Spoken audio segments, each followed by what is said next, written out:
Hey everyone, Ashley Mailloux here with the Daily Racing Form. We're going to take a look at a race this Saturday at Santa Anita Park. It's their seventh race, which kicks off their all-turf pick three with that $3 minimum. Races 7, 9, and 11. And this is at the downhill 6.5 furlongs, the California Distaff handicap.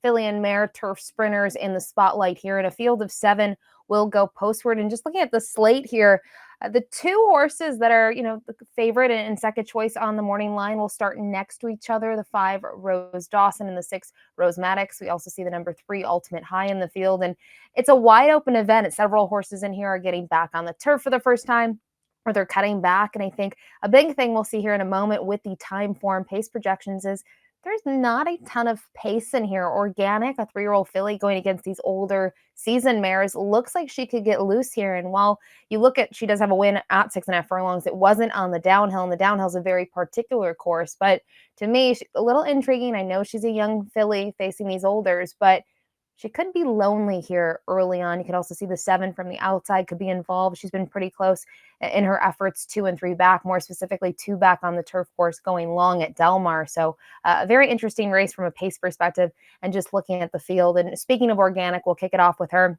This one trained by Neil Drysdale. Disappointed last time out going 5 ace at Del Mar. Really was kind of chasing the pace, which prior she was able to either get to the lead early or just be off of it early on. And I think she had to work for a little bit more back in that race on August 31st, and she tired. Now, she was also not facing fellow Calbreds, so maybe that was part of the issue as well. But prior to that, she had 2 really nice wins, one of which I mentioned when we looked at the slate was at 6.5 furlong distance. That's how she graduated, and man, she made it look easy. She won by 5.5. And my question here is, she does get a weight break, being that 3-year-old filly. She's going to carry 115. Hector Barrios going to climb aboard her for the first time. If she gets loose, obviously she can maybe control things from the front end, but could she at least stick around for a piece? She's 10-1 on the morning line, and I don't mind her at that price. I think she's interesting from a pace perspective at least. The number 2, Clean Karma, we'll take a look at her most recent start just back in August. It was race number 5 at Del Mar on August 18th, $40,000 claimers for fillies and mares. And you're going to see this one have to use every bit of ground here on the outside to get the job done. And the job done at a huge price in this race, double digits, but got out to the clear here and really kicked on nicely in the stretch. And it was an interesting race for a couple of reasons. She had a very light campaign in 2023. Going into that race, only had 3 starts. And she was stretching out. She had several tries at 6.5 or 6 furlongs, and that was going a mile. And to me, I know we haven't seen her in a little bit, but cutting back is an interesting move. It seemed like the distance did help her last time out, and she just hadn't been able to get the job done at a shorter distance. We'll see what she can do on the cutback. Now joins the barn of Leonard Powell, who does very well with these new acquisitions. And it's nice to see Diego Herrera sticks with her here. The number 3, Ultimate High, this one next for the Carla Gaines barn, was 5th last time out in the Solana Beach.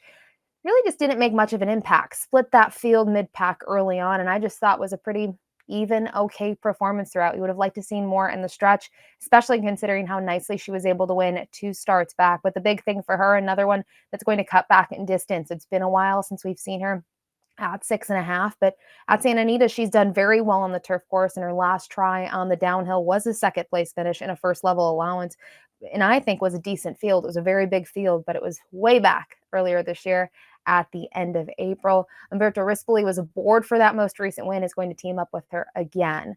The number 4, Chismosa, this one out of the Rafael de Leon barn, hasn't fired in 2 races. It's kind of interesting to see where she's been. They took her to Charlestown for the Charlestown Oaks, and she really never got involved. She seemed to tire pretty badly in that race. She didn't beat any runners. She came back, another dull effort. But prior to that, she had some nice races. She was actually 2nd in a grade 2 event at Los Al. Prior to that, had some distance place finishes, a nice 3rd, but very distant considering that the winner, Ceiling Crusher, was much the best by 17. And interesting to see her back on the turf. She's only had that 1 start on the turf. You can go back to it back on May 6th in the grade 3 Senorita. And to me, she just really never got running in there. So it looks like they're going to try something different to maybe wake her up after those 2 disappointing performances.